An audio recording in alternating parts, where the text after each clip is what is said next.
당시 그 보천교가 택했던 교리들은 보면은 뭐 심화라든가 일심, 해원상생, 뭐 후천성경 뭐 이런 것들은 아마 많이 들어봤을 것 같습니다. 그런데 저는 이렇게 이야기합니다.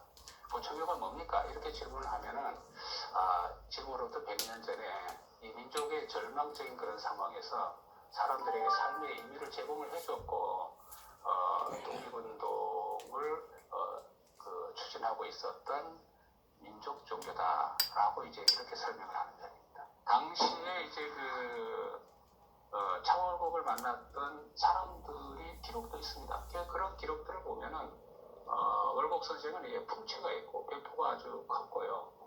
능히 한 조직을 담당할 만한 기량을 갖고 있었다 이렇게 이제 이야기를 합니다.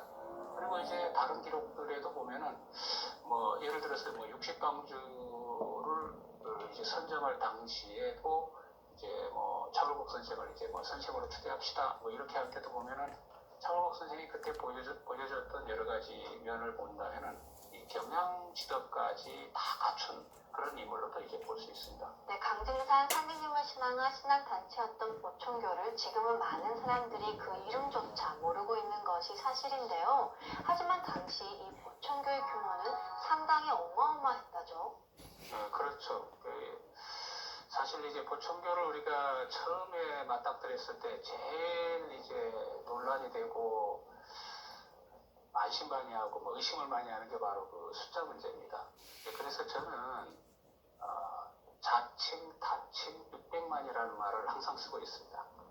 자칭이라는 것은 당연히 이제 그 보천교 교단의 모든 기록들에는 이제 600만이라고 이제 나오고 있고요. 그 다음에 타칭이라는 건 뭐냐면은 사실 당시에 그 식민 권력의 보고서들, 뭐 고등경찰 요서라든가 보천교 일반이라든가 이런 그 식민 권력의 보고서에서 사실은 600만이라고 그 이야기를 해주고 있습니다. 그러면 이제 이 600만을 갖고 어떻게 이제 볼 것이냐에 대해 가지고 사실 제가 볼 때 어떤 사람들은 자꾸 이게 이제 상징적인 숫자로 우리가 봐야 되지 않느냐라는 이야기를 좀 많이 합니다. 근데 저는 사실은 조금 그거하고는 견해가 좀 다른 입장입니다. 그게 뭐냐면은 그거는 제가 한 두 가지로 그 말씀을 드린다면은 우선 그 600만이라는 숫자는 일단은 어떤 그 숫자의 근거에서 나온 거죠. 이게 보천교 조직의 우리 가장 일반적인 게 60방주 조직인데 이 60방주는 뭐 뒤에서도 혹시 이야기할 기회가 있을지 모르겠습니다만은 뭐 수화군목의 4정 방위가 있고요. 그 밑에 뭐 6임, 10임, 8임, 15임 이렇게 쭉 구성이 됩니다. 이게 그 보천교의 그 간부 조직이 되는데 이 인원을 우리가 계산해서 다 합하게 되면은 55만 7,700명이 나옵니다. 여기에서 이제 신도수를 계산을 하게 되면은 사실 이게 600만 명이 나오고요. 당시 인구가 2천만 명이었으니까 그 600만 이상의 신앙을 했다면 가족까지 환산했을 때 거의 전 인구의 절반 정도가 보천교를 신앙했다고 해도 과언이 아닐 것 같은데요. 이런 조직력을 바탕으로 보천교에서 새로운 국가를 선포하고 궁궐도 짓지 않았습니까? 맞습니다. 예. 그 당시에 우리 그 조선의 인구가 한 1,800만에서 2,000만으로 이제 잡는다면 우리가 그 연구자들사이에서는 3명 중 1명이 그 보천교를 신앙했다 이렇게 지금 이야기를 하고 있습니다. 근데 아까 말씀하신 대로 가족까지 만약에 합한다면은 인구의 어떤 그 절반 정도가 뭐 신앙을 했다 해도 뭐 과언이 아닌 것 같습니다. 그리고 이제 이러한 그 보천교가 제시했던 그 새로운 나라는 보통 우리가 국호왈시라고 해가지고 아니면 대시라고 해가지고 시국건설이라고 우리가 하고 있습니다. 이것은 민족 종교가 하나의 그 개벽사상을 이야기를 했고 사실 뭐 꼭 그거하고 연결이 되진 않을 수도 있습니다만은 1897년에 고종 황제가 우리가 원구단에서 이제 고천제를 하면서 국호를 이제 정하지 않습니까? 그때 대한이라고 이제 했지 않습니까? 한이죠. 한국이 이제 뭐 한국을 선포를 이제 했던 거죠. 물론 그 한국은 당시 이제 그 일본의 여러 가지 어떤 그 침략으로 인해 가지고 이루어지지 못했습니다. 그런데 이제 일제 강점기에 이 보천교가 제시했던 새로운 나라, 이 시국을 이제 그 제시를 했는데 이 시는 결국은 이제는 이 새로운 나라 건설의 때가 되었음을 이제 그 선포했던 거죠. 그런 의미에서는 이제 조선조 시대부터 계속 우리가 되어왔던 그 개벽 사상이 이제 연결이 이제 여기서 나타났다라고 우리가 이제 볼 수가 있습니다. 그런데 또 독특한 건 뭐냐면은 그런 이게 나라의 국호만 제시했던 것이 아니고 터전을 이제 마련했다는 거죠. 이게 이제 우리가 뭐 아까 궁궐이라고 해도 좋고요, 아니면은 뭐 성전이라고 해도 좋습니다. 이게 1924년의 그 기록들을 보면은 보충제가 상당히 이제 그 고민을 그 당시에 이제 하게 됩니다. 예, 그러한 그 고민 중에서 나타났던 하나의 방책 중에 하나가 뭐냐면은 바로 24년에 그 성전을 이제 건립하는 거였습니다. 이것은 우리가 정읍 대흥리에 한 2만여 평의 부지를 확보를 해가지고 한 100만 원 정도, 이 100만 원이면 엄청난 돈입니다. 우리가 당시에 서울에 천도교당 그 건물 하나만이 아니고 그 일대를 축소하는데 한 27만 원이 들었다 합니다. 그걸 본다면은 정읍 대응에 100만 원이 들어갔다는 것은 아마 지금 상상도 할 수 없는 그런 액수입니다. 이런 100만 원을 들여가지고 40여 개 건물을 이제 지었단 말입니다. 가보시면 다 아시겠지만 서울의 어떤 왕성하고 똑같은 그런 모습을 띠고 있지 않습니까? 이제 그 와중에는 11점과 같은 큰 이제 진짜 보기 드문 그런 건물도 있고요. 다 아시다시피 11점 건물 증축할 때는 거기에다가 이제 황화라고 하는데 우리가 황색기와를 올리다가 이제 당시는 아무래도 일제강점기 때였으니까 일본으로부터 한 소리 듣죠. 그래서 이제 황화를 못 올리고 이제 정화를 올리게, 정식 이제 기회를 올리게 됐다든가, 아니면은 우리가 국화 문양의 이제 건물 지붕 끝 수막실 하나요? 여기 이제 끝에 보면은 국화 문양을 이제 했다가, 이 국화 문양도 일본 황실의 문양이기 때문에 이것도 이제 지적을 받아가지고 이것도 다 떼내가지고 덧칠을 하는 그런 모습도 이제 많이 보여주죠. 그만큼 당시 새로운 나라 건설은 상당히 이 보청교에서는 중요한 하나의 내용을 가졌다고 이제 볼 수가 있습니다. 꿈이 사라진 암울한 시기에 보청교의 사상과 가르침이 민중들에게 새로운 희망이 됐을 것 같은데요. 하지만 당시 보청교 외에도 다양한 민족 종교가 있었던 것으로 알고 있는데 유독 보청교 신도가 그렇게 기하급수적으로 늘어난 이유가 있을까요? 예, 그렇죠. 그걸 우리가 이제 좀 관심 있게 보셔야 되는 게, 당시의 그 종교 지형을 본다면은 아까 앞에서 어떤 이야기했습니다만은 기독교, 불교, 천도교, 대종교 이렇게 있습니다. 보청교를 제외한다면. 근데 기독교, 불교는 자기 나름대로 일단 가고 있었고, 사실 대종교는 또 우리가 1909년에 우리가 중광이라고 하죠, 그죠? 네, 이제 만들어졌지만 일제 강점과 더불어 가지고 이제 도저히 이쪽에서는 어떻게 운동을 할 수가 없다, 독립운동을 할 수 없다 해서 만들어 나가버립니다. 그렇게 본다면 천도교가 있는 거죠. 근데 천도교는 다 아시다시피 3.1운동으로 큰 타격을 받습니다. 받고 난 다음에 3.1운동 이후에는 약간 이제 세력이 이제 위축이 되고 있었죠. 그리고 이제 이 와중에 이 보청교입니다. 보청교는 사실은 이름은 갖고 있지 않았지만은 앞서 이야기한 여러 가지 어떤 그런 요인들로 인해 가지고 이 교실을 이제 넓혀나가고 있었죠.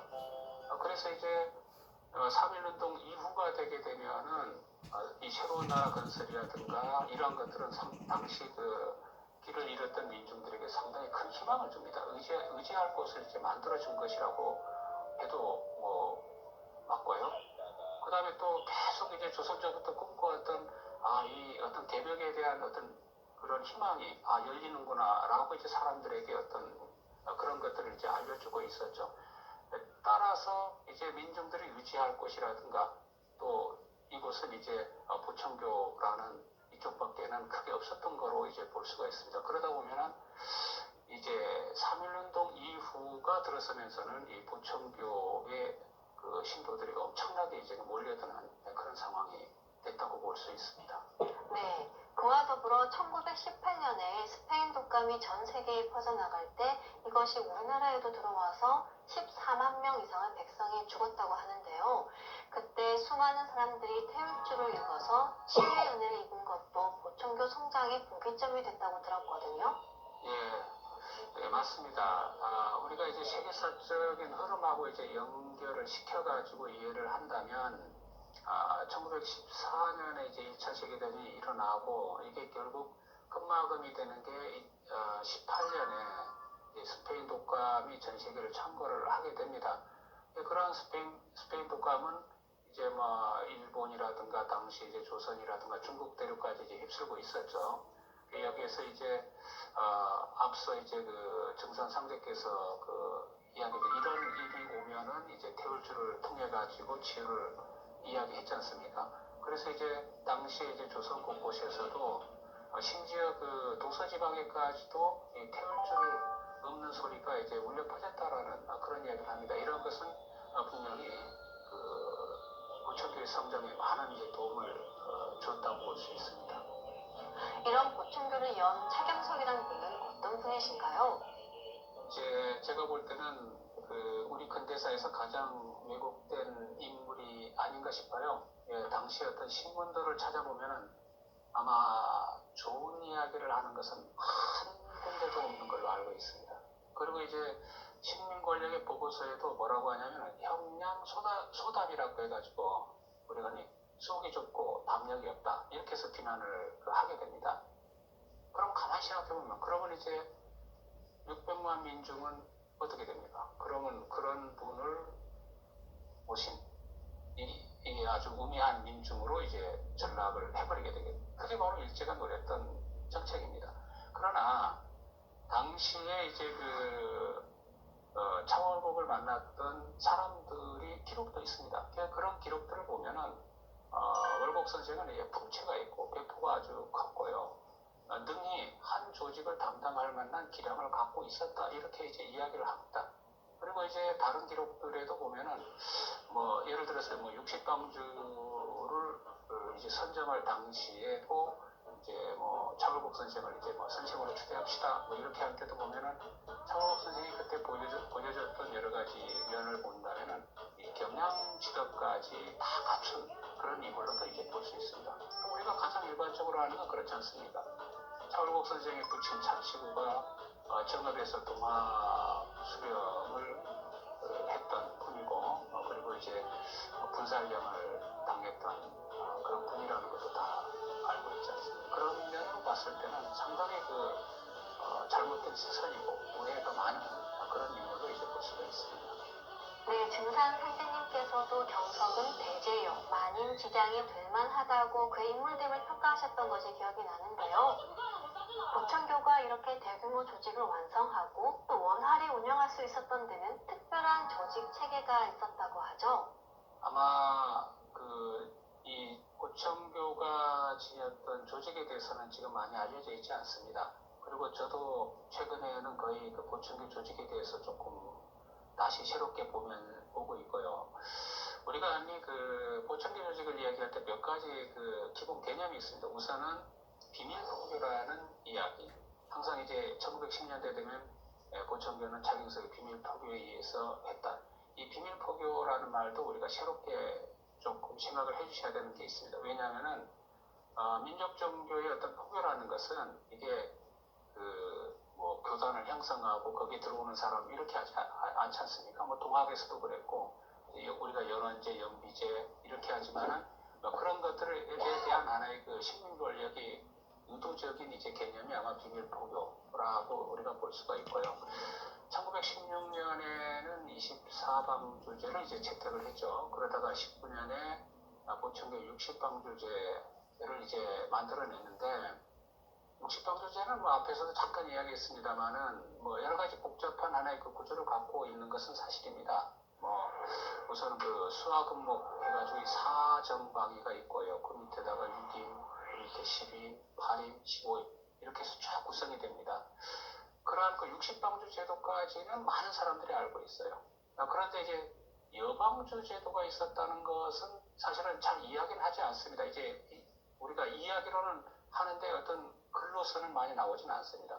그 여방주 제도도 있었다는 것도 우리가 조금 기억을 해 둘 필요가 있고요. 역시 이것도 육식방주제를 그냥 이제 그 같은 흐름이라고 이제 보시면 될 것 같고, 그리고 이와 더불어 가지고 이 교무기관이 있습니다. 이 교무기관은 중앙본소에는 총정원, 총령원이 있고요. 지방에는 각 도에는 진정원이 있습니다. 진정원까지도 우리가 보통 알고 있는 내용들이고요. 그리고 각 군에는 정교부가 있고, 우리가 아니 나중에 되면은 그 단체 신채호 선생의 그 부인 박자의 여사가 뭐가 되냐면 정교부의 선포사라는 그런 그 지위를 갖고 있죠. 그런데 이러한 그 조직도 중요하지만 저는 또 요즘에 아주 관심을 갖고 있는 게 바로 교의회입니다. 이게 그 보청교회는 독특한 의결기관을 갖고 있었다는 겁니다. 그게 이제 교의회 조직은 강선회하고 부평회로 나누는데, 이건 아마 여러분들이 요즘 생각한다면 이 양원제를 생각하시면 됩니다. 우리나라는 채택하지 않고 있습니다만 상원과 하원 이렇게 아마 보시면 될 겁니다. 그만큼 상당히 민주적인 어떤 그 조직 구조를 갖고 있었다라고도 볼 수 있습니다. 이 보평회 같은 경우는 전국 각지에서 대표되는 136명이 모여들어가지고 보청교의 중요한 일들을 결정하게끔 되어 있다는 겁니다. 상당히 이 보청교 조직에 대해서는 흥미로운 그 내용들이 많이 담겨 있습니다. 보청교의 육식방주 제도는 보청교의 실제적인 뿌리인 이 태모보스부님의 도체조직 공사가 근원이 됐다는 것이 확실히 느껴지네요. 그리고 이 여방주 제도는 사람을 쓸 때는 남녀 구별 없이 쓰리라, 앞세상에는 남녀가 모두 대장부요 대장군이라 하신 상대님 말씀처럼 여성의 인권을 중요시 여긴 것이 느껴집니다. 이러한 조직력을 바탕으로 보청교에서는 참 많은 일들을 했잖아요. 그 중에 대표적인 것이 대한민국 임시정부의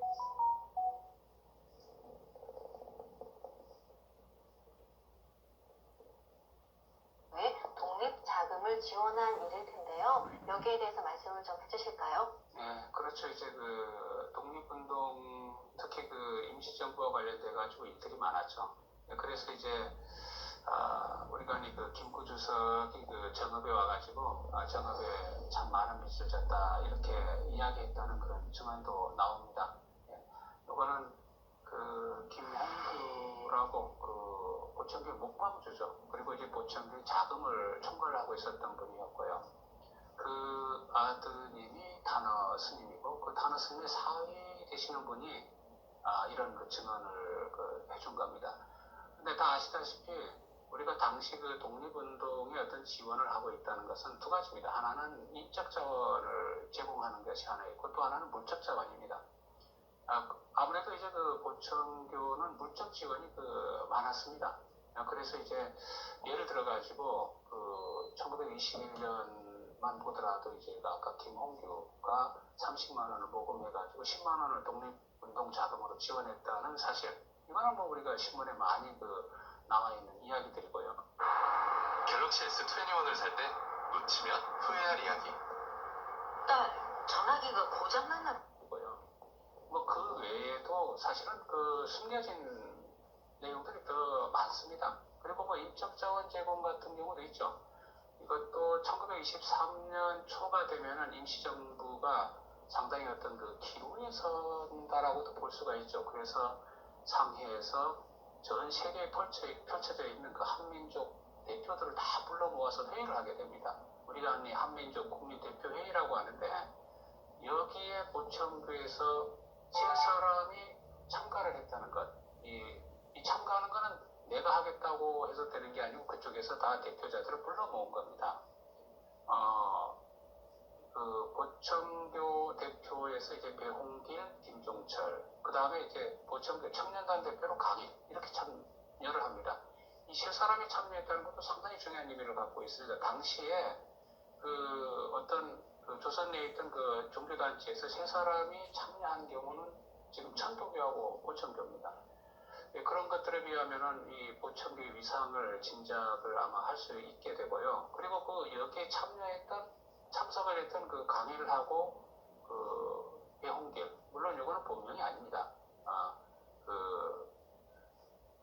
이 두 사람은 이제 나중에 끝나고 난 다음에 곧바로 이제 김은봉으로부터 의뢰를 기회를 받아가지고 의열단에 또 가입을 합니다. 의열단하면 아마 다 아실 거예요. 영화 아마 몇 년 전에 그 밀정이라는 영화도 있었고 상당히 그 폭력적인 그 독립운동을 주장을 하고 있죠. 의열단에 가입해가지고 사실은 활동을 아주 활발하게 한 그런 사례들도 보입니다. 당시 상해 임시정부의 식민부와 정부에도 자금을 지원하고 특히 김자진 장군의 대한독립단에도 독립자금을 지원했다고 하던데요. 예, 맞습니다. 그거는 아마 최근에 이 고청교의 독립운동을 다룰 때 가장 아마 주가 되는 내용으로 이제 볼 수가 있을 것 같습니다. 이 고청교와 김자진 장군과의 관계는 이게 내가 볼 때 보통 관계는 아닌 것 같아요. 그리고 우리가 그거는 앞서부터 돌린다면은, 언니 우리가 1923년에 유정근이라는 그 천안 사람인데 유정근이 체포가 됩니다. 이게 본명이 유인식인데 그 김자진 장군의 참모이자 이제 밀사로 활동을 합니다. 그 유정근이 이제 그 조선으로 이제 들어옵니다. 들어올 때 어떻게 되냐면 이 밀서, 요즘 말하면 밀서를 갖고 왔죠. 이 각계각층에 한 몇몇 사람들에게 보내는 밀서를 갖고 왔는데 그 중에 하나가 이제 그 차경석 차월복 선생한테 이제 보내는 거였죠. 그러면서 이제 보면은 그걸 그 만주로 초치하려는 계획이라고 합니다. 뭐냐면 그 고천교의 그 차경석 성도를 만주로 모시고 가려고 했던 겁니다. 해서 독립운동을 같이 하자라고 합니다. 그래서 인적 자원과 그 많은 그 자금을 같이 이제 독립운동에 쓰자라는 그런 걸 하려다가 이제 체포가 됩니다. 그런 뒤에 또 나타나는 게 뭐냐면은 1924년에 이제 그 김자진 장군에 대해서 고청교에서 5만 원을 지원했다는 그런 이제 그 기록이 이제 우리가 발견이 되고 있죠. 이것도 또 여러분들이 가만히 생각하면은 김자진 장군이 1920년대에 이제 청산리 전투에서 승리를 하지 않습니까? 승리를 하고 난 다음에는 일제 어떤 탄압으로 상당히 어려운 지경에 처합니다. 그러다가 이걸 회복하는 그런 계기를 만들었던 게 바로 고청교의 지원이었죠. 흔히 우리가 이제 2만 원을 지원했다는 기록도 있고 5만 원을 지원했다는 기록도 있습니다. 이게 같은 건지 다른 건지 5만 원 안에 2만 원이 포함된 건지는 우리가 조금 더 연구를 해봐야 되겠지만은 그만큼 이제 지원을 많이 했다는 겁니다. 참고로 마지막으로 5만 원이라는 돈은 요즘 말로 하면 한 20억 정도로 아마 잡는 게 좋을 것 같습니다. 엄청나네요. 네. 광복 후 귀국한 김구 주석이 정읍 고천교에 많은 빚을 졌다고 발언한 데서 알 수 있듯이 이 독립운동의 피와 같은 자금 지원에 고천교가 큰 공헌을 했다는 것을 알 수 있네요. 이외에도 물산 장려운동을 주도했다고 하던데요. 예, 그런 그 이야기라든가 기록들도 있죠. 그 물산 장려 운동에 참여를 했고 같이 함께 했다는 기록들이죠. 특히 진주 진정원 같은 데서는 바로 그 물산 장려 운동하고 직접적으로 관련을 맺었다는 그런 기록들도 있습니다. 그리고 여기와 관련돼 가지고 조금 말씀드려야 될 건 뭐냐면은 바로 우리가 흔히 말하는 조만식 사건이라는 게 있습니다. 1925년 11월에 발생을 합니다만은 요거는 일명 당시 그 신문에서는 권총단 사건이라고 하고요. 그 다음에 공식적인 그 자료 명칭은 우리가 정의부 및 고천교의 군자금 모집 사건이라고 합니다. 그러니까 정의부 사건이라고 우리가 이야기할 수 있습니다. 여기에서 나타나는 사람이 지금 조만식입니다. 그러니까 우리가 흔히 고당 조만식 선생하고 이 조만식을 혼돈하는 그런 경우가 많이 있습니다. 그러나 여기 조만식은 고천교도로 경성 고성법률전문학교를 졸업했고 당시 그 식민 권력의 기록을 본다면 독립운동에 열렬히 참여를 했고 항상 독립운동을 획책해온 자 이렇게 돼 있습니다. 이런 조만식과 또 한 분이 혹시 이제 아실지도 모르겠습니다만 앞에서 잠깐 언급했는데 단재 신치호 선생의 부인인 박자 여사입니다. 이 조만식 선생과 박자 여사가 어떻게 본다면은 바로 만주의 정의부와 고천교를 연결시키는 매개 역할을 이제 했다라고 이제 볼 수가 있죠. 그래서 이제 나중에는 그 정의부가 이제 협정을 맺습니다. 협정을 맺는데 그 협정의 내용을 가만히 보시면 고천교는 그 제외 독립운동을 후원한다. 또 아니면은 두 번째는 그래서 이제 보청교 그 신도들을 만주에 일부 옮겨가지고 그쪽에서 어떤 생산기지를 마련한다. 그래서 만주 개척 후에는 그 이익금을 독립단에 제공을 한다. 그리고 보청교는 그걸 하기 위한 군자금 모집에도 적극적으로 협조한다. 그래서 이 군자금 모집에 협조할 것 이런 것들 때문에 당시 이제 정입으로부터 이제 권총을 받아가지고 내려와가지고 권총을 갖고 다니면서 이렇게 하다가 정읍에 갔다가 이제 여기서 체포된 사건을 이제 말합니다. 이것이 우리가 보통 말하는 그 조만식 사건이고요. 이 보청교가 만주 이주 계획에 대해서는 이후에도 끊임없이 나타나고 있습니다. 특히 1925년의 그 기록, 사실은 최근에 저희들이 저희 책에도 이제 소상히 나와 있습니다만은 그런 기록에 보면은 당시에 그 만주에서 10만 향지를 70만 원에 이제 구입을 했다 이런 이야기가 있습니다. 10만 향지 아마 이게 잘 판단이 안 되실 겁니다만 향이라는 것은 그쪽에 독특한 우리 평과 같은 그런 단위인데 이 정도가 되면 한 2천만 평이 됩니다. 2천만 평. 2천만 평 아마 짐작하기 어려울 수도 있지만은 지금 아마 세종시 전체 면적이 한 2,200만 평으로 생각하시면 그만한 이제 그 땅, 토지를 이제 계약을 하고 그쪽에다가 이 보청교도들을 모여서 옮겨가지고 활동하고 생산기지를 마련하려고 하는 계획도 있었다. 물론 성공하지 못했습니다. 그런 것도 한번 참조해 볼 필요가 있습니다. 끊김없이 이 모든 것을 배울 수 있다면 유튜브 프리미엄에서는 가능합니다. 광고 때문에 멈추거나 공부에 방해받을 걱정도 없죠. 유튜브 프리미엄으로 업그레이드 하세요. 1개월 무료 체험으로 끊김없이 시청하세요. 독립자금을 가장 많이 제공하고 후창개벽과 지상성경 도래를 통해서 민중들에게 새로운 희망을 불어넣었다는 것을 알 수 있었는데요. 하지만 일제가 이런 민족종교의 활동에 가만히 있었을 리 만무하죠. 일제는 민족종교에 대해서 어떤 입장을 취했나요? 네, 그렇죠.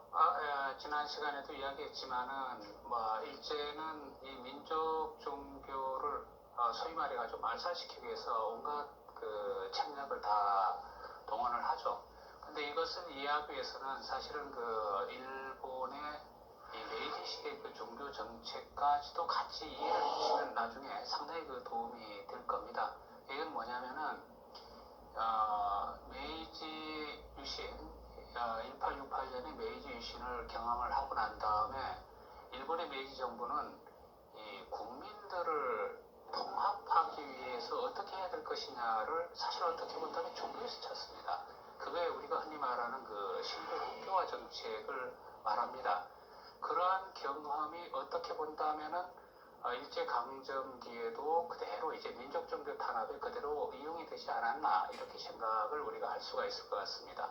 그래서 이제 일제는 이제 강점을 하고 난 바로 직후에 모든 사회단체들을 전부 다 이제 해산을 시킵니다. 그러면서 이 종교들에 대해서도 이 태도를 취합니다. 그래서 우리가 흔히 말하는 1911년이 되면은 사찰령은 이제 불교를 통제하기 위한 것이었고요. 경화권 규칙이라 해서 이거는 유교를 통제하기 위한 것이었고, 그 다음에 또 사립학교 규칙은 이게 기독교. 왜냐하면은 아마 그 당시에 학교들이 기독교에서 설립한 학교들이 많았기 때문에 이 사립학교 규칙을 통해서 이제 통제를 하게 됩니다. 그리고 조금 지나서 1915년이 되면은 이 포교 규칙이라는 것을 이제 공포를 합니다. 이 원래 포교 규칙이라는 것은 꼭 민족 종교를 통제한다라고 하는 것은 아닙니다. 원래는 이건 뭐냐면은 포교에 대한 규칙을 마련한 것인데 그 안에는 실질적으로 가만히 들어가 보면은 바로 민족 종교를 여기서 어떻게 단속할 것이냐는 그런 방안이 마련이 됐다는 겁니다. 그게 우리가 흔히 말하고 있는 바로 유사 종교 정책이죠. 여기서 이제 종교라는 것은 신도, 불교, 기독교만을 종교로 한다. 그거 이외에는 전부 다 종교 유사 단체로 몰겠다 이렇게 하는 겁니다. 종교 유사 단체로 몰게 되면 어떻게 되냐면은 그것은 탄압을 하더라도 종교 탄압도 아니고요. 말살을 시켜도 괜찮다는 겁니다. 그래서 이제 민족 종교들은 전부 다 이제 그쪽으로 다 몰아가 버립니다. 흔히 말하는 분리 단속을 하는 겁니다. 이러한 그 유사 종교라는 개념은 실질적으로는 그 일본에서도 사용되지 않았습니다. 사실 이게 그 조선에서 식민지 한국에서 먼저 마련돼서 사실 일본은 거꾸로 이게 건너간 그런 형태가 될 수가 있고요.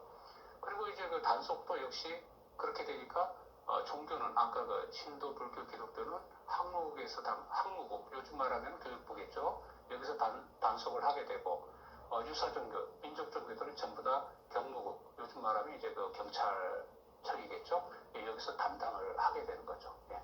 일제는 자신들의 고유 종교인 신도를 신앙할 것을 강제하고 신사참배까지 시켰기 때문에 당연히 민족 종교에는 부정적일 수밖에 없었을 텐데요. 이뿐만 아니라 민족 종교를 탄압하기 위해서 아까 말씀을 해주셨지만 종교를 분리하는 정책을 시행했거든요. 예. 여기에 대해서도 좀 말씀해 주실까요? 그죠. 그게 상당히 그 우리 쪽에서는 매우 중요하게 저는 생각을 하고 있는 게 사실 이게 종교와 유사 종교라는 분리란 말입니다.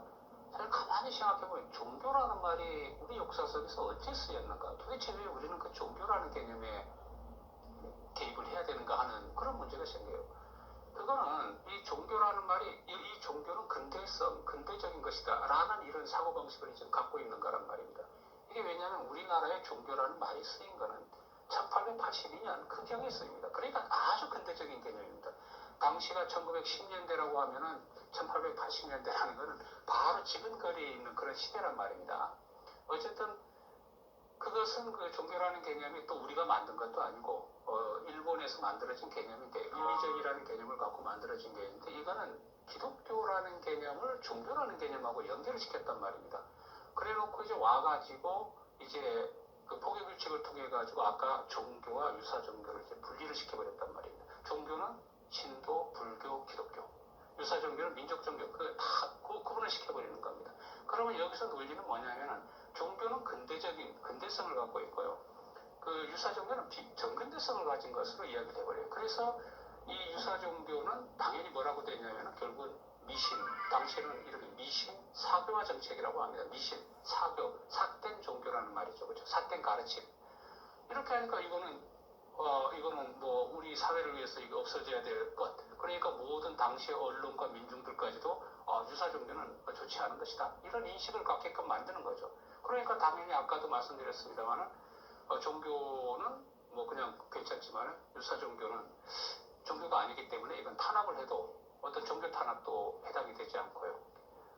이런 내용이 돼버린 거죠. 근데 이걸 가만히 생각해보면 이런 마지막으로 고민해볼 걸 던지는 게 뭐냐면 그러면 왜 신도, 불교, 기독교는 종교일까? 그럼 거기서는 왜 신도는 종교죠? 라는 겁니다. 그게 이상하지 않습니까? 바로 거기에 여러분들이 곰곰이 생각해 본다면은 바로 그 유사 종교 정책, 포교 정책, 아까 종교 정책의 어떤 그 의도를 알 수가 있을 것 같습니다. 유사 종교라는 말은 지금도 우리나라에서 사용하고 있는 것으로 알고 있는데 민족 종교를 말살하기 위해 일제가 만들어낸 말인 만큼 결코 사용해서는 안 되겠습니다. 그럼 당연히 이제 급격히 교세가 성장한 보천교에 대한 탄압도 더욱 거세졌을 텐데요. 그렇죠. 당연하죠. 이거는 아까 이제 그 종교 지역 면에서도 이야기를 했습니다만은 3.1운동 이후가 되면은 사실은 뭐 청도교는 3.1운동을 거의 주도했기 때문에 3.1운동 직후에는 아주 그 힘이 약화가 되어버렸지 않습니까? 그리고 대종교는 어차피 만주 쪽으로 이동을 해서 독립운동에 가담을 하고 있었고, 사실 또 그러다 보니까 이제 3.1운동 이후가 되면서 보청교에는 많은 사람들이 이제 몰려들었고, 그리고 그 보청교에 대한 탄압은 어떤 사람들은 그거를 보청교도 탄압했다라고 하는데 사실은 일제 식민정책 3.1운동의 종교정책의 대부분은 보청교를 주요 대상으로 한 정책이라 해도 사실 과언이 아닙니다. 그리고 뭐 그때까지 아시다시피 보청교가 그때까지 가만히 있다가 이제 나온 건 아니잖아요. 그죠? 이제 일제 강점과 더불어 가지고 보청교라는 명칭은 없었지만은 차월곡 선생 같은 경우는 끊임없이 활동을 하고 있었단 말입니다. 예를 들어서 국권회복 활동을 표방을 한다든가, 그 다음에 갑종조 시찰인으로 편입이 돼가지고 고생을 한다든가, 이런 것들, 그 다음에 또 우리에게 많이 알려져 있는 제주도 사건 등등이라든가, 이런 그 활동들을 꾸준하게 진행을 하고 있었다는 사실입니다. 그래서 3.1운동 이후에는 하나의 그 보청교가 주요 대상이 되고 탄압의 주요 대상이 되고 있었다 이렇게 볼 수가 있는 겁니다. 그럼에도 보청교에서는 이 독립자금 지원을 계속했잖아요. 제주도에서는 항일 무장 봉기도 있었잖아요. 예, 맞습니다. 그 사건을 우리는 1918년 법정사 항일 항쟁으로 이제 자리매김을 지금 하고 있습니다.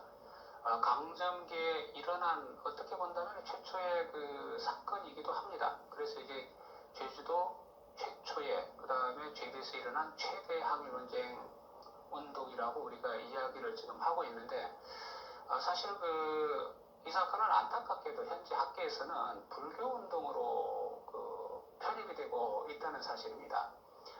그런데 우리가 식민 권력의 보고서들을 이제 나중에 기회가 돼서 한번 보신다면은 이 사건은 차월곡이 영일군 김연일과 모의했다라고 이렇게 이제 아마 나올 겁니다. 이 바로 김연일이 결국은 이제 법정사 주지가 되고 그래서 당시에 보청교도들과 불교도들이 모여가지고 이제 어떤 항쟁을 이제 하게 됩니다. 상당히 과격하게 이제 항쟁을 하는데 그 결과 한 30여 명이 이제 검거되는 그런 사건이 됩니다. 그런데 이제 사실 저도 이제 자꾸 이야기하고 있는 것은 뭐냐면은 왜 이거를 꼭 불교 운동으로 이제 봐야 되냐? 왜 보청교 운동으로 하면 안 되느냐? 그런 게 사실 좀 불만도 있고 궁금도 좀 하거든요. 근데 여기에 대해서 몇 가지 우리가 생각해 봐야 될 문제가 있습니다. 하나는 뭐냐면은 이 보청교라는 명칭이 아시다시피 이제 1922년 바로 저 운동 뒤에죠. 1922년 1월에 보청교라는 명칭이 나타났기 때문에 이때는 사실 보청교라는 명칭이 없습니다. 그래서 이걸 뭐 선도교라 해야 될지 태을교라 해야 될지 사실 훔치교라 해야 될지 그렇게 조금 그럴 거예요. 그러다 보니까 이제 차월곡 차경석이라는 이름만 이제 계속 여기서 등장을 이제 하게 됩니다. 그런 게 하나 있고 또 하나는 이제 불교도들과 당시의 보청교인들이 모여가지고 이 운동을 일으켰지만 가만히 생각해 본다면은 우리가 동학혁명에서도 우리가 볼 수 있지 않습니까? 이 운동의 주도층이 누구냐 하는 겁니다. 이런 걸 볼 때는 아마 가만히 이제 여러분들이 살펴본다면은 이거는 보청교 운동으로 자리매김해도 아마 충분할 것 같다라는 생각이 듭니다. 그리고 이것과 관련돼 가지고 나중에 혹시 보시려면은 김형렬의 위봉사 항일운동 사건이라는 게 있습니다. 이것도 알다시피 위봉사의 곽법경과 더불어 가지고 연합해서 항쟁을 하고 결국 그 사건으로 인해서 나중에 이제 김형렬이가 어떤 독립유공이라는 그런 자리에 앉게 되잖아요. 그런데 이것도 분명히 김형렬과 위봉사의 어떤 신도들과의 어떤 연합 작전이었습니다. 그런데도 이거는 아까 제주도 법정사 투쟁하고는 조금 다릅니다. 달리 자리매김되고 있다는 것. 이런 것들을 한번 여러분들이 조금 생각해 보신다면은 나중에 이제 이러한 1918년 법정사 항일무장 봉기도 아마 이제 보청교 운동으로 자리매김 될 날이 빨리 오지 않겠냐는 생각을 저도 해봅니다. 그리고 3.1운동 이전에 이 직전에 이제 18년에 11월경에는 또 제주도에서 보청교도 이창경이 목포로 솜 19포대를 들여오게 됩니다. 들어오다가 목포경찰서에 이제 체포되는 그런 사건이 발생을 하죠. 솜 19포대 속에는 10만 원이 음lik이 되고 그게 발견이 되면서 이제 검거가 되는데 사실 이게 보청교 입장에서는 이때 24방주 조직이 바로 이제 노출이 됩니다. 사실은 아시다시피 어떤 하나의 단체가 조직이 노출된다는 건 상당히 큰 충격을 주지 않습니까? 일제에 저항한 일련의 운동 뒤에 곧이어 3.1 만세운동이 일어나게 되잖아요. 이 이후 일제가 문화정치를 표방하면서 민족 종교를 다루는 방법이 달라졌다고 하셨는데 보청교에 대한 탄압도 더욱 교묘해졌죠. 예, 그렇죠. 이건 아까 앞에서도 잠깐 이야기 드렸는데요. 교묘해진 겁니다. 이게 회유와 탄압. 앞에서는 탄압이 주를 이루고 있었다가 포교 규칙도 이제 완화시키고 시키겠다 하고 그 다음에 이제 민족 종교도 이제 등록하고 뭐 이렇게 하면은 종교로 이제 그 변경을 시켜주겠다 이런 회유책을 많이 씁니다. 그런데 실질적으로 그래서 이제 1922년에 이제 등록을 하지 않습니까? 등록한 다음에도 종교를 인정해주지도 않고 그 다음에 차월국 성도에 대한 체포령도 풀지 않습니다. 그대로 그 진행을 시킵니다. 그거는 보천교에 대한 회의와 다 이게 사실 이게 상당히 그 어떤 의미에서는 교묘해지고 강화되었다는 것을 우리가 그 이야기를 하게 됩니다. 일제가 교단 공개를 통해서 공개 포교를 하면서 대내외적으로 공신력을 인정받았다고 생각할 수 있겠지만 사실 한편으로는 이 조직이 훤히 드러나면서 일제가 보천교를 손바닥 보듯이 통제했다는 생각이 드는데요. 예나 지금이나 참 교묘하다는 생각이 듭니다. 이때부터 보천교는 대외적인 행사나 공식적인 활동을 많이 하게 되죠.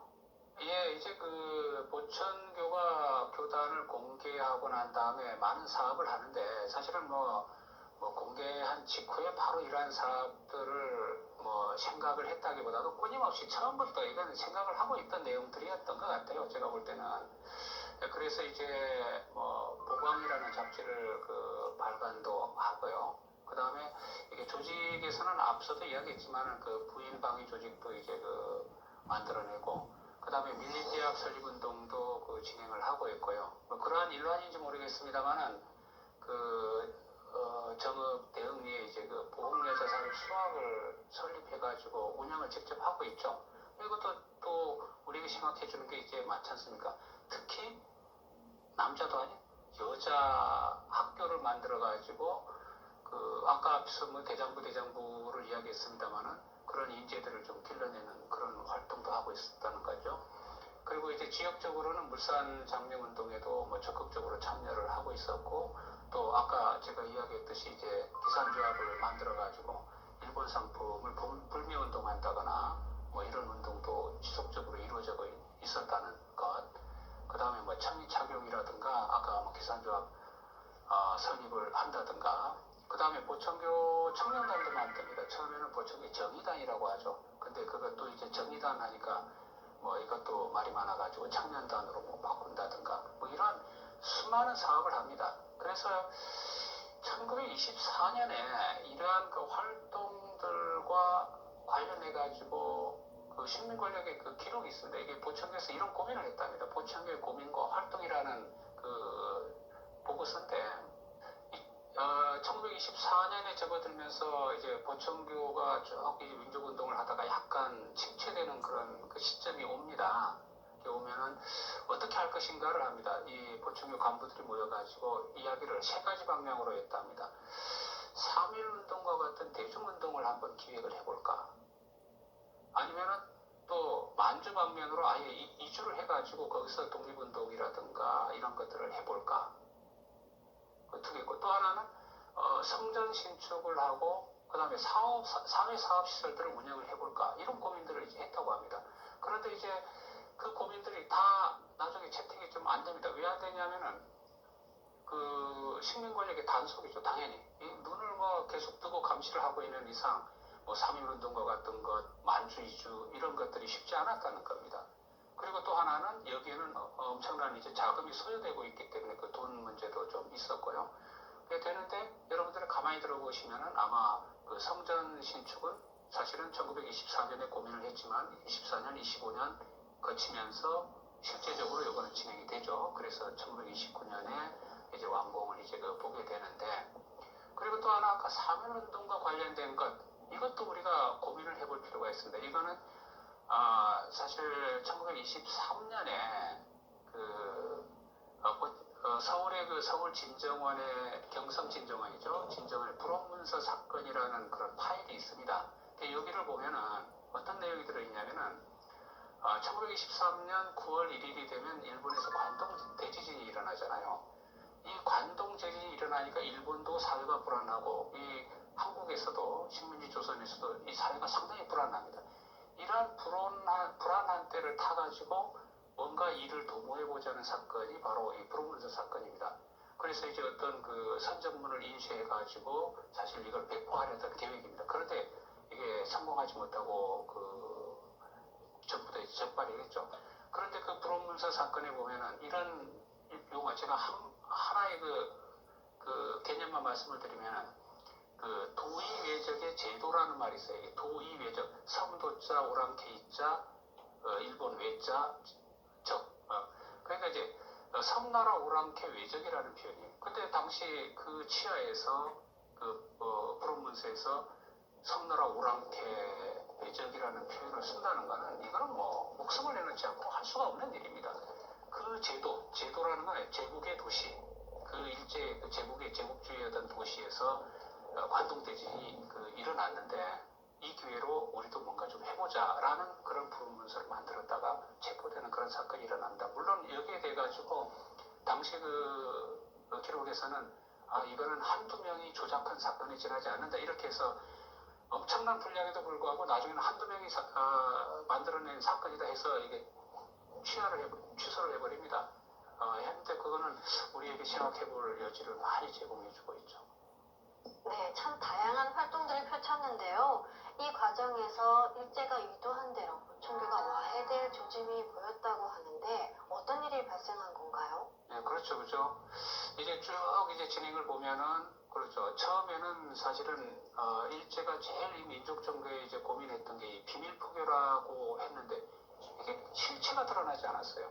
그런데 결국은 회유와 회유를 거듭해 가지고 1922년에 등록을 하게 해서 이게 그 실체가 이제 딱 드러났죠.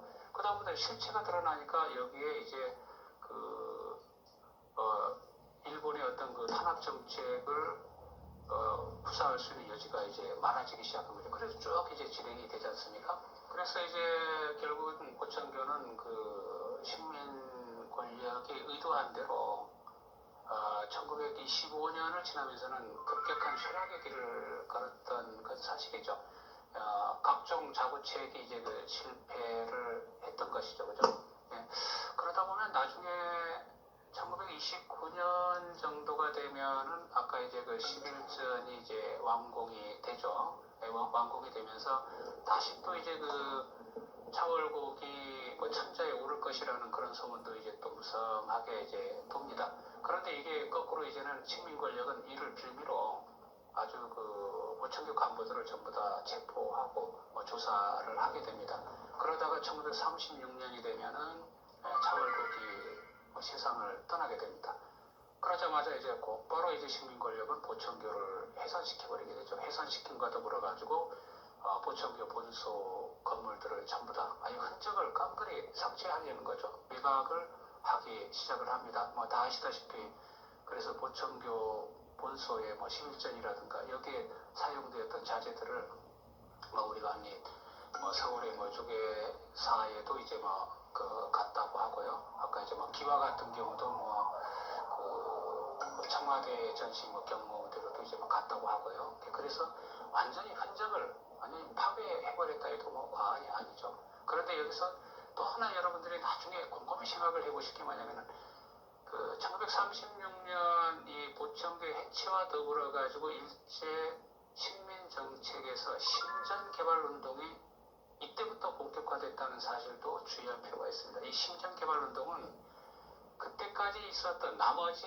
각 종교단체의 지도자들을 모아가지고 바로 이제 이 조선 민중들을 이제 어떻게 본다면은 안정말 사상계죠. 뭔가 자기들 의도대로 한번 해보자. 그런 정책으로 이제 볼 수도 있죠. 예.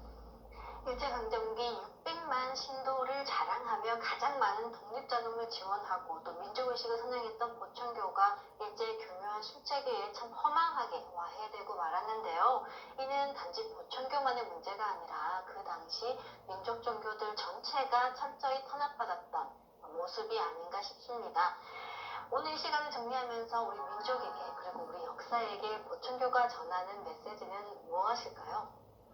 예, 그렇죠. 그죠. 연구자 입장에서는 참 할 이야기가 아주 많죠. 예, 그래도 이제 제가 이제 몇 가지로 한번 정리를 해본다면 사실 보천교라는 것은 일제 강점기의 시작과 더불어 가지고 나타났다는 겁니다. 형성되기 시작했던 종교단체라는 거죠. 얼마나 어려움이 컸겠습니까? 이게 사면 초과의 상황입니다. 아예 만주로 나가든지 했다면은 아마 지금과 다른 어떤 그 자리매김이 아마 됐을 거예요. 그런데 이제 국내에서 활동하다 보니까 여러 가지 어려움이 있었다는 것은 사실이죠. 그래서 저는 이제 이 보천교에 드리워진 이 시민주의적이고 제국주의적인 굴레를 좀 벗겨보자 하는데 상당히 그 이야기를 많이 합니다. 뭐 제국주의적인 굴레라는 것은 사실은 뭐 아까 종교와 유사 종교라는 그런 부분인데 흔히 우리가 이게 사교, 사입이라고 이제 자꾸 이야기를 하는데 그것들은 우리가 지나치게 제국주의적인 시각에서 이게 민족 종교를 바라보는 태도라고 이제 볼 수가 있습니다. 이런 것들을 벗겨주기 위해서는 요즘에 뭐 저희들은 뭐 자료를 계속 일단 보완을 하고 있습니다만은 또 다른 분들은 그러한 자료를 토대로 해가지고 제대로 된 평가, 물론 과가 없다는 건 아닙니다. 그 공과 과를 다 같이 한번 이제 살펴가지고 객관적인 시각에서 보천교에 드리워진 그런 굴레들을 벗겨주시면 좋겠다는 겁니다. 그렇지 않다면은 얼마나 이제 억울하겠습니까? 그거를 해주지 않는다면은 우리는 똑같이 공동죄인이라고 저는 생각을 하고 있습니다. 네, 지금까지 김철수 교수님을 모시고 잃어버린 역사 보천교에 대해서 말씀 나눠봤는데요. 이 책을 기화로 더 많은 연구가 이루어져서 보천교의 일제강점기 그 역할과 업적이 더욱 많이 드러나기를 기대해봅니다. 교수님 감사합니다. 네, 고맙습니다. 교가 패망당하고 나라를 잃은 민중에게 새 희망의 개벽 사상을 불어넣어준 보천교. 하지만 일제에 의한 민족 종교 말살 정책과 역사 왜곡으로 그 찬란했던 역사는 사라져 망각되고 말았는데요. 이제 보천교의 참 역사를 찾아 그 정신과 실상을 드러내야겠습니다. 보천교의 진면목을 알고자 하시는 분들께 잃어버린 역사 보천교를 보내드립니다. 일제강점기 민족운동의 산실, 보천교 재발견이라는 제하로 개최된 행사인데 그 학술제를 통해서 제시하고자 했던 핵심 주제는 뭐였냐면 한국의 근현대사에서 보천교가 차지하는 위상과 어떤 역할을 어떻게 평가해야 하는가, 그래서 어떻게 정립할 수 있는가 하는 문제였고, 그때 이제 발표됐던 7분의 원고를 수정하고 보완해서 마치는 한 권의 책으로 묶은 게 보천교 다시 보다 거든요. 그래서 7분의 그런 헌신적인 노고와 열정 덕분에 우리가 오랫동안 이제 잃어버렸고, 그래서 잊어버렸던 그 보천교를 재조명할 수 있는 좋은 기회였고요. 그래서 지금 이제 한반도에 해빙의 봄바람이 이제 불고 있는데, 온 세계를 이제 한 집안으로 만들고자 했던 보천교의 역사 정신을 이제 되살려가지고 온 세계가 이제 다 같이 자유와 평등을 누릴 수 있는 길이 무엇일까? 그런 걸 이제 모색할 수 있는 단서가 이 논문집에 있다고 볼 수 있고요. 그래서 이 책에는 이제 동학과 보천교 등산도로 이어진 후천 개벽의 맥이 언급돼 있고, 근데 이제 그 일제 강점기에 누가 보천교 죽이기에 이제 가담했는지, 그리고 일제 강점기 종교 정책들 같은 거, 그리고 보천교 교리 어떤 성립과 변천에 대한 이야기들이 이제 수록이 되어 있습니다. 당시 그 보천교 학술회의에서 그동안 우리가 전혀 접했지 못했던 보천교의 진면목이 많이 소개되었다고 들었습니다. 하지만 아직 많이들 모르실 테니까 이 보천교가 무엇인지 소개해 주실까요? 20세기 역사는 사실 그 보천교를 빼고는 얘기할 게 없다고 해도 틀린 말이 아닌데요. 100년 전에 일제강점기 절망에 빠진 우리 상황에서 우리 민족이 숨 쉴 수 있는 어떤 숨구멍이었다 이렇게 볼 수 있고요. 민족 독립의 어떤 희망을 심어줬던 민족 종교의 어떤 색채를 이렇게 깔고 있습니다. 그래서 일제 강점기에 한민족 독립운동의 산실이다, 메카다, 심장부다 이렇게 표현이 되고 있는데, 그래서 상해 임시정부 활동 자금이나 독립군 군자금을 지원함으로써 항일 무장 독립운동을 펼치는데 아주 지대한 공헌을 했었고, 그리고 일제는 이제 보천교가 항일 무장 독립운동의 아주 구심점임을 알고 집요하게 탄압을 했던 역사가 있고요. 근데 단순히 그런 민족 종교의 틀을 벗어나서 그 보천교는 19세기 후반에 등장했던 그 후천 개벽 사상, 그래서 최수훈의 다시 개벽, 등산 상징의 후천 개벽을 계승해서 세계와 인간의 관계를 근원적으로 통찰을 하고, 그래서 온 천하가 다시 한 가족이 되는 대동사회를 꿈꾸었던 큰 무급배도였다고 볼 수 있고요. 그래서 등산도의 밑자리 역사를 살펴볼 수 있는 단서를 보천교에서 확인할 수 있습니다. 그래서 온 우주의 전 인류를 이렇게 한 식구로 어떻게 만들어 갈 것이냐, 그래서 그 제약된 환경 속에서 그 아름다운 세상을 만들고자 노력했던 움직임이 보천교 역사 속에 이제 깃들어 있다고 볼 수 있겠습니다. 네, 말씀하신 것처럼 이 보천교는 일제 강점기 고통받는 민중들에게 천주님 강세와 후천 개벽이라는 희망을 심어주었잖아요. 무려 600여만 명이 신앙했던 이 보충교를 창시한 월곡 차경석이라는 분은 어떤 분이신가요? 이제 차경석 성도님은 근대의 전환기에 살았던 인물입니다. 그가 살았던 시대라고 하는 게 이제 조선의 말기, 일제강점기 중후반까지였는데 그 시기는 우리가 다 알고 있는 것처럼 혼돈과 절망과 비극이 어우러진 격변의 시대고요. 태생적으로 동학과 연결이 되어 있습니다. 아버지셨던 차치부는 동학에 접주셨고 1894년도에 동학 농민혁명이 있었을 때 그 전봉군 장군과 함께 그 장령급 지도, 지금으로 치면 이게 군단장급 되는 위치인데 한 5천 명의 동학군을 이끌고 전투에 참여했었던, 그리고 마지막까지 이렇게 헌신적으로 하다가 결국 이제 붙잡혀서 죽게 되는데 그때 이제 분사령을 당하거든요. 온몸을 불태워 죽이는 분사령을 당합니다. 그 해에 차경석은 15세 청소년이었고요. 그때 이제 분사령 당한 아버지를 건지려고 그 소금 장소로 변장해가지고 그 머리만 남아있는 아버지를 이렇게 치시는 수습했던 그런 10대의 어떤 상처가 있는 분이셨는데, 그로부터 이제 4년이 흘러요. 농민봉기가 일어나서 역사는 그거를 이제 기해 정음 농민봉기라고 하는 건데요.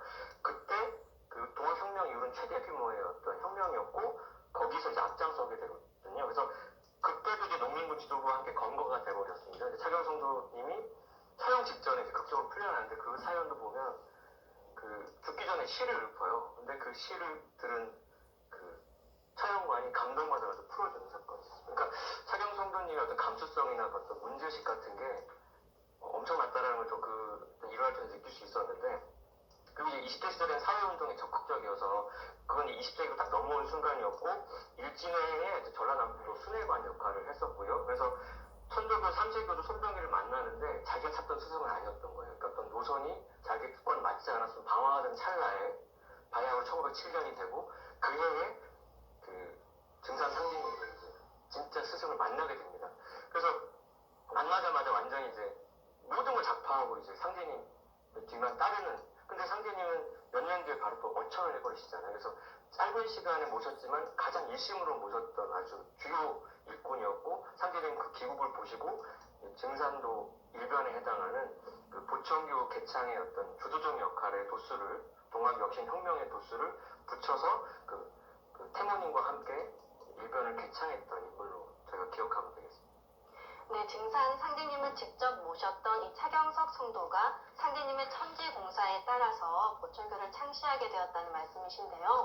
차경석 성도의 아버지는 동학혁명군을 이끈 지도자 중에 한 분이셨고, 그래서 차경석 성도도 동학을 신앙하게 되는데, 그렇다면 동학과 이 보충교 사이에는 어떤 연관성이 있지 않겠어요? 네, 굉장히 밀접한 관계가 있습니다. 저희가 잘 알고 있는 바와 같이 이제 동학은 최순 대신사가 1860년 이제 4월 5일날 상제님과 벌인 그 어마어마한 사건, 천상무탄 사건으로부터 시작이 되는데, 그 당시에 그 상황을 이제 최순 대신사가 이렇게 묘사했습니다. 공중에서 외는 소리 물궁물궁 하였어라. 호총궁과 상제님을 네가 어찌할까 보냐. 그러니까 인류의 그 구도의 역사에서 천주님께서 직접 돌을 내려준 유일한 인물이었던 게 최순 대신사였는데, 그 최순 대신사도 거저 그렇게 얻게 된 게 아니라 그 36살 됐던 해에 자신의 고향인 경주로 돌아와서 자기 집 방 안에 이렇게 그 불출사녀라고 해서 내가 돌을 크게 깨치기 전까지는 나가지 않겠다. 이름도 제선에서 제후로 개명을 하고, 그래서 정말 비장한 각오로 이제 수혈관에 맹진한 결과 그 도원기서라는 책에 보면은 그 순간에 상제님께서 이렇게 너는 오자니, 너는 내 아들이니 위아 호부야라, 나를 아버지라 불러라. 그러니까 전통적으로 기독교에서 말했던 그런 성부성자의 개념을 뛰어넘어서 천주님께서 그 최순대사를 새롭게 이렇게 성자로 내세워서 무국대도를 이제 예고하게끔 이렇게 준비를 했던 거고요. 그래서 최순 대신사가 항상 도민들한테 말했던 게 뭐냐면, 개벽 이후로 세상에 혹은 상제를 친히 모시고 문답해서 가르침 받는 자가 없다.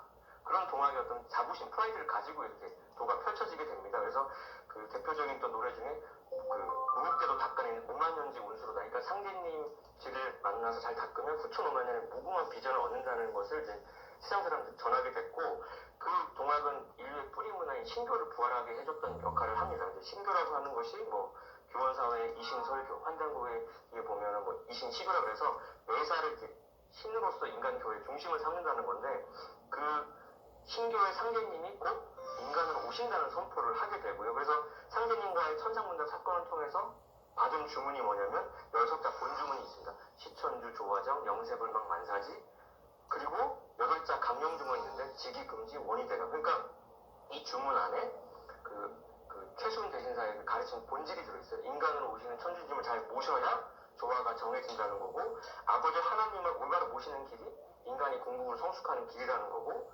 시천주의 비례해서 조화가 터진다는, 그러니까 동서고금의 모든 진리의 주제가 그 주문 안에 다 들어있거든요. 천주 사상이나 조화 사상이나 직위 사상이나 만사지 사상이 들어있는데, 도에서 또 다시 말했던 게 뭐냐면 12제국 괴지에서 다시 개벽 아닐런가 해서 선천개벽 이후로 5만 년이 끝난 이 시점에 다시 괴지 운수와 함께 전 세계가 격변이 일어나는데, 그때 상계인 제리를 만나야 살 수 있다라고 하는 그 개벽 사상 다시 선포가 되거든요.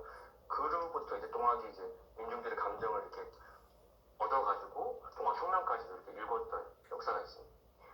후천 가을 개벽을 맞아 인간으로 직접 오시는 아버지 하느님, 천주님을 모셔라는 이 시천주 신앙이 동학의 근본 가르침이라는 말씀이신데, 사실 지금은 다들 인내천으로 알고 있잖아요. 왜 이렇게 된 걸까요? 그 최순 대신사는 이제 1864년 이제 3월 10일 날 대구 장도에 순도를 하시게 되는데, 그때 이제 유언을 남긴 게 있어요. 목이 딱 안 쳐지니까 청수를 일기를 가져오라고 한 다음에 이제 청수를 모두 기도를 하고서 이제 내 목을 치라고 하기 전에 노래했던 게 뭐냐면, 전 40은 내련이야 후 40은 미련가, 천하의 무국대도가 더디도다 더디도다 8년이 더디도다 이렇게 얘기하거든요. 그러니까 갑자년에 순도하시면서 신민년 8년 뒤에 나를 내려보낸 그분이 친히 오실 거를, 그리고 그분의 생애가 당신과 마찬가지로 40년 가까이 될 거라는 것까지 이렇게 노골적으로 얘기하게 됐는데, 그러니까 최수훈 대신사는 직접 상대님으로부터 도를 받았기 때문에 인격성을 갖고 있는 천주님에 대한 통찰이 있었는데, 이대 교주인 최시영, 물론 그 동학을 확장시키고 번창시킨 큰 공덕이 있지만 그 체험이 부재했기 때문에 시천주가 양천주로 일단 바뀌게 됩니다. 그러니까 내 안에 있는 신성, 내 안에 있는 그 참 하나님의 본성을 길러야 된다는 걸로 바뀌어요. 그래서 그 해월 신사 법설이라는 책에 보면은 내 몸에 내재한 하늘님을 모시고 길러야 한다고 표현하고요. 인시천이니 사인여천하라는 구절이 있습니다. 사람이 곧 하늘이니 그 사람 대하는 거를 하늘같이 하라는 식으로. 물론 좋은 말이긴 한데, 그로부터 하나님의 인격성이 이제 배제되기 시작하거든요. 그리고 한 걸음 더 나아가서 어떻게까지 얘기하냐면, 인간이라는 존재가 조상님의 신령과 혈기와 정신을 다 받았으니까 우린 제사장은 향벽설이라 그래가지고 벽에다가 재물 진사로 기도하는데, 향화설이 나를 그 제사의 중심에 놓고 내가 먹으면 그게 제사가 이런 식으로 완전히 뭐가 뒤집어져 버리거든요. 그거가 이제 더 확장이 돼가지고 천지만물이 개막비 시천주야라는 문장까지 나오거든요. 천하의 모든 게 하느님을 모시지 않는 게 없다. 그러니까 물물천 사사천 범천론으로 완전히 확장이 돼버립니다. 그래서 시천주 사상이 완전히 희석이 되고, 3세 교주가 된 손병희는 동학을 선조교 종교 단계로 또 이제 완전히 고쳐버리고요. 거기서는 선조교의 종지가 인내천, 사람이 곧 하늘이다로 완전히 변질이 되면서 우주를 주재하고 통치하는 인격적인 상대와 천주의 개념은 완전히 동학에서 자취를 감추게 되거든요. 그래서 상제님 당시에 그 동학의 손병희가 이제 전주에 와가지고 1908년도에 서울에 교당을 짓기 위해서 모금 활동을 할 때 인내천은 사설이라고 하면서 이렇게 노래하신 말씀이 뭐냐면, 옛 선현들의 하늘을 모시는 도가 지극히 엄숙하고 지극히 공경스러워서 통통 속속하고 수은의 하늘을 모시는 가르침이 지극히 밝고 정성스러웠다 하면서, 큰 근본이 어지러워지면 만덕이 모두 그렇게 된다고 아주 정확하게 지적하신 바 있습니다. 네, 차경석 성도의 아버지는 동학혁명군의 지도자셨고, 차경석 성도도 동학을 신앙했잖아요.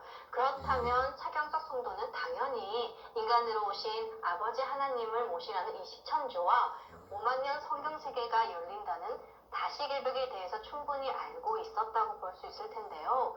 아마 이런 이유 때문에 차경석 성도가 상대님을 처음 배웠을 때 바로 따르며 모신 것이 아닐까요?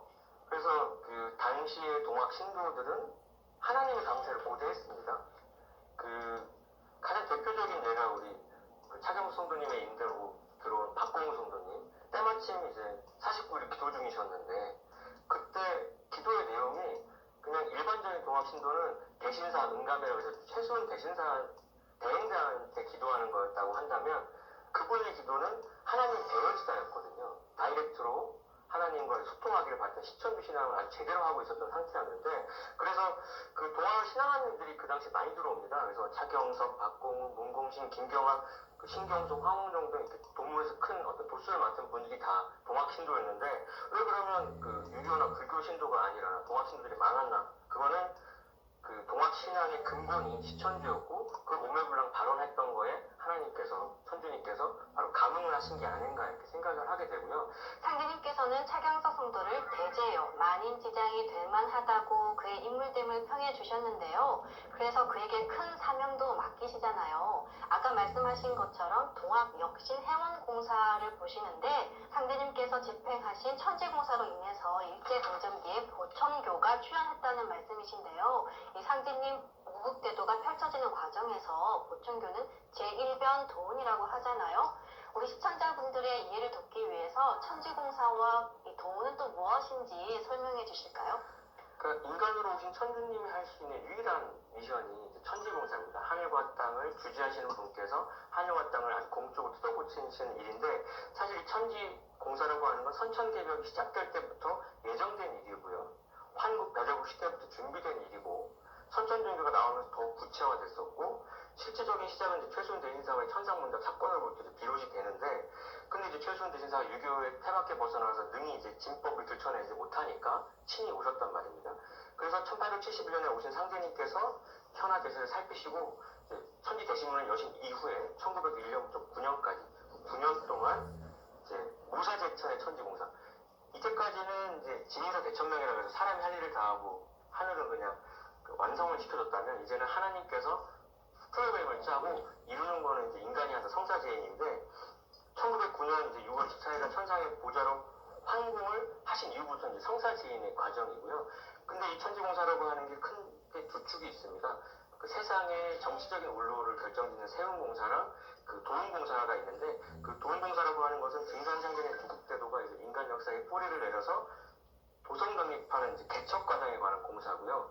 모든 건 이렇게 생장성으로 3변 성도하는 우주의 원리 입각해서 돌아가기 때문에 1변, 2변, 3변을 펼쳐지는데, 그 차경석 성도님을 내세운 그 보천교는 그 1변, 그 등산상견의 도운공사의 첫 단추 역할을 했었던 걸로 얘기하십니다.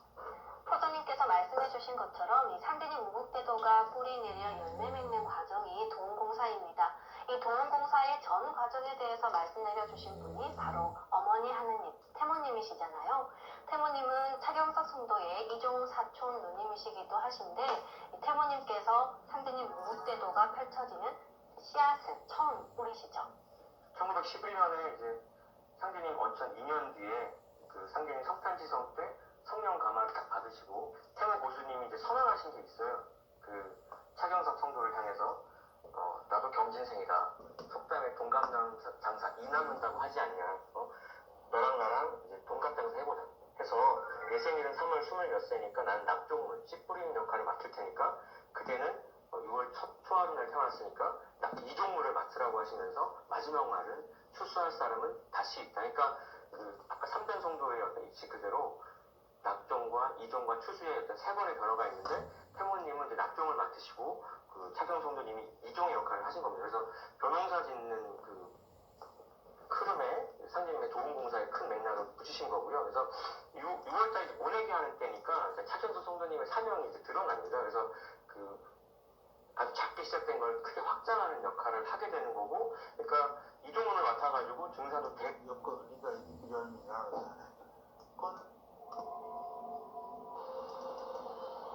미국 워싱턴 DC에 위치한 국립문서보관소. 이곳에서 지난 1988년 매우 귀중한 사료가 발견되었습니다. 이 문서는 일제강점기 한국의 역사를 연구하는 학자들에게